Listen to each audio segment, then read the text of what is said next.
Mix Pallavi recording studio मठिया मोड़। रोवते सुन नाही पाइब तहरा बोलिया के, रोवते सुन नाही पाइब तहरा बोलिया के, कहरा बनक चल तहरा डोलिया के, कहरा बनक चलब गोरी तहरा डोलिया के।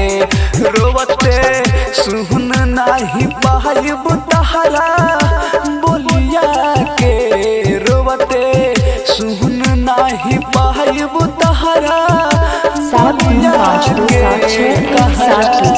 बनक चलब गोरी तहरा डोलिया के, कहरा बनक चलब गोरी तहरा डोलिया के।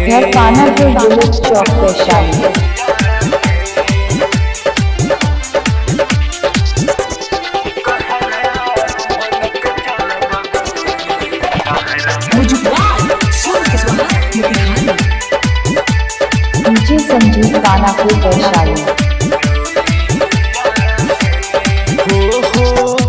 रोई हो न जहन खुश रही हो ससुराल में, चिंता न करी हो जिले हम कवन हाल में।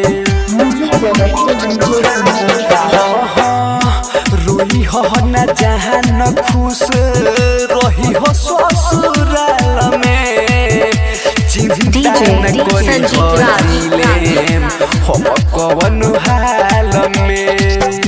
तो कैसे भूल पैबू हंसिया की ठोलिया के, कैसे भूल पैबू हंसिया की ठोलिया के, कहरा बनक चलब गोरी तहरा डोलिया के, कहरा बनक चलब गोरी तहरा डोलिया के।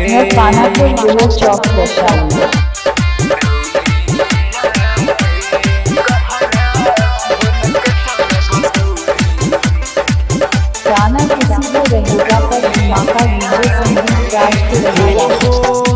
जई हो तो जहन चले ओई हो तू फेर हो, कही हो पहुँचा दी है गुडू गोल दे न हो।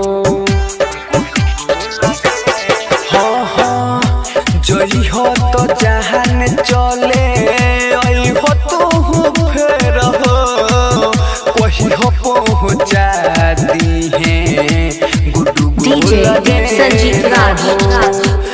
लाज रखी हो अमरजीत के है तू बोलिया के, लाज रखी हो अमरजीत के है तू बोलिया के,